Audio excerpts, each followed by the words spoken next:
So episode 15 of Bleach has commenced, and now this one, we finally are getting to the actual fights that's happening. So first off, it is Hitsugaya and Matsumoto versus Basbi, Sternritter letter H. Of course, we know Hitsugaya has lost his Bankai, so to fill things in, they kind of made up a move, Hitsugaya and Matsumoto. Her sword can actually turn like to ash, and so they cover it up with ice. So then that way it's stronger overall, but it's still not strong enough for Basbi, who in the very beginning, these Sternritters were basically just doing casual fights and stuff, and then they started using more of their specialized attacks. Basbi at first was just basically doing nothing but literally firing fireballs everywhere, and that really didn't do anything.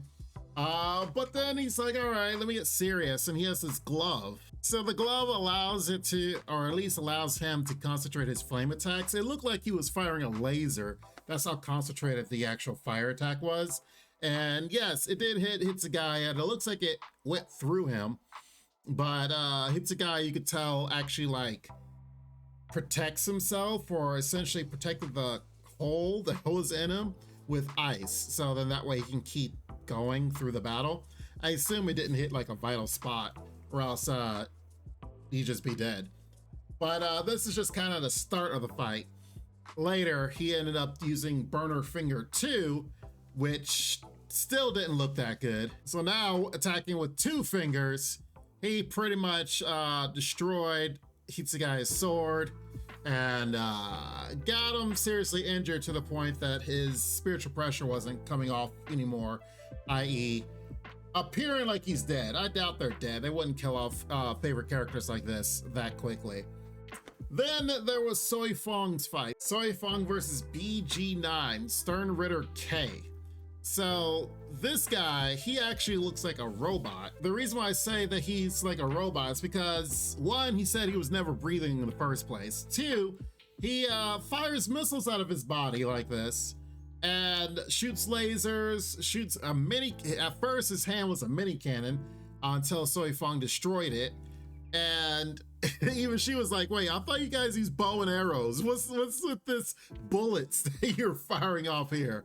Now, their fight didn't last that long because Soifong came out with Shunko powered up version, but then she got caught in the air and he fired a laser at her. So it also gave off the fact that she might be dead because they said that her spiritual pressure they couldn't feel anymore. So, like I said, I doubt they'll get rid of someone like that quickly at this moment in time. And then they wrapped up the episode, which I was surprised that this was already the end of the episode because I was already enthralled in both these fights. But they wrapped it up with Urahara just basically coming over the speaker saying, hey, I figured out how they steal Bankais and how everyone can get their Bankais back. So that's actually really good because Hitsugaya, who might be dead, is about to be attacked by the guy that stole his Bankai. So let's see if he can get it back. It's actually pretty funny here that Kurasuchi, the science division leader captain, he learned that the surprise was these Quincys were living in the shadows of the Sternritter, which makes sense because that's how the ending song, how it shows them in the shadows. So they say shadows like as in like another dimension, occupying like the same space, but just kind of like a different dimension of it. Once he learned this, he put on so much lighting inside his actual lab that there was not a single shadow for them to like spy on him with, which was kind of funny that he came out in this getup where he's literally like the sun, if you will. This guy's always been a very interesting character. But overall, the episode really was nothing more than that. A lot of fighting, a lot of the fact that the 13 court guard squad captains were pretty much on the back pedal, but Urahara might be coming in clutch and actually letting them know, it's okay guys, I got something for you. So once they're able to get their Bankais back, or B, not able to get their Bankais stolen in the first place, they might be able to fight back and actually gets the job done.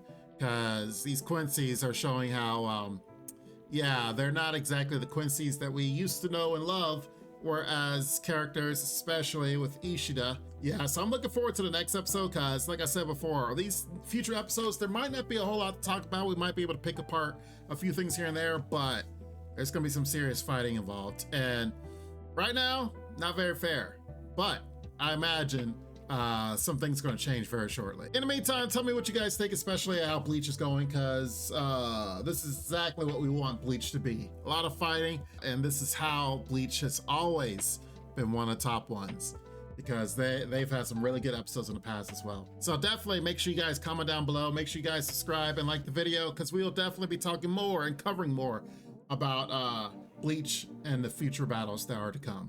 You guys take care, be safe, and Lord willing, see you next time. Bye-bye for now. Make sure to check out the extra content on our Patreon page, and thanks to our current patrons.